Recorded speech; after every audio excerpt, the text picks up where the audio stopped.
Pete, the expectation only days out for the mare. How's she done? She's done super. Be disappointed if she gets beat. Is she? I mean, you've said it for a couple of weeks that she's going in, the best for a couple of years. You obviously see how she is in fitness and things like that? She's in the best physical shape, injury-wise. At the start of probably the last 3 or 4 preparations, we've had various niggling injuries. This time round we've had nil. You saw her here at Caulfield a couple of weeks ago, or 10 days ago, whatever it was. I don't think she's presented any better than that for a long time. Really pleased with her. Listen, I can't fault her. Is she relaxing better even that day at Caulfield, the way she walked around the matting yard? Well, that's her of old, where probably at the end of the last prep she was a bit cranky, swishing the tail, turning the head. That was the black caviar of old, that was going back to Winton probably 17 or 18, and that's what I wanted to see to give me a positive to go back to the races.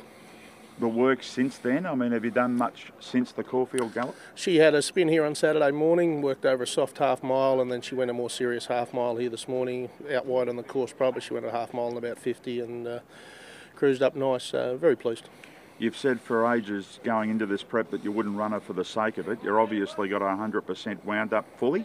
Oh no, well, she's a big mare, so racing will always improve her, and she's now 6, so you would think she'll get fitter with racing under her belt, but she's certainly forward enough to be winning a 1,000-metre race. Has it been the case of sort of just taking it day by day with her into this? Has been for about 2 years, and it hasn't changed any, but I'm really pleased with each day's gone on this preparation. Is she still the first horse you check when you come here every morning? Oh, listen, we've got a big team, but no, I'd be lying if I said I didn't look over the box door. She's showing you every indication that she just wants to be there. Very positive, Andrew. Okay. You sound like you need more convincing than me. No. A few more on Saturday. Kona Breeze may be heading towards a Blue Diamond. She runs in the Talon Dirt. Winker's on. She's had exposure up the straight. 3 runs, 3 seconds, and probably run into a superstar and a filly that I think's nearly the one to beat in the Blue Diamond at the last 2. So it looks a nice race for her. Still a maiden, but she's getting closer. High Esteem had 3 runs back in the spring, comes back. Nice horse. I think he's a stakes quality 3-year-old. He'll kick off in this race. Whether I go to the Guineas or switch to Sydney straight after, I'm not sure, but probably 1400 they'll be a tad sharp, but we'll be strong late. Are there any goes into the Vanity? Ran on nicely last start? She did. Probably apply blinkers this week. The big stretches at Flemington will suit. I thought she was probably going to win the other day until Vlad hit her a couple of times with the whip, and she sort of turned sideways and maybe resented it a bit, so we'll be mindful of that Saturday, and she's taken improvement. Belush is one that's returning from the spring? She's our Oaks filly at Sydney. It's a starting point for her. She'll be back and running on strongly late, and then she'll just have a nice progression towards the Oaks. Golden Arch is the other one that you've got in the mix along with Moment of Change with Black Caviar. Tell us a little bit about those two. Are they confirmed runners?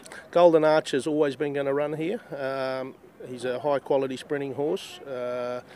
His credentials are very good for this type of race, probably minus the stablemate. So, it's very important. He's a stakes winning end tyre, and we're looking to build on that. Unfortunately, he's got to take on Black Caviar, but we can't pick and choose and dodge, so it's a nice race for him, and I'll be looking for him to run very well. Daniel Stackhouse will ride him. Moment of Change. It wasn't my initial intention to run, it was my intention to trial again before the Newmarket.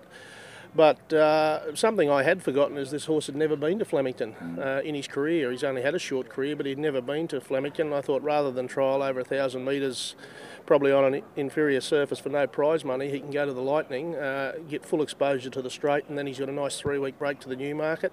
Linda Meach will ride him, and both horses work strongly here this morning. I'm not kidding myself and expecting them to trouble their stablemate, but I'm expecting both horses to run well and suggesting that they'll be very competitive in sprints down the track, minus the stablemate.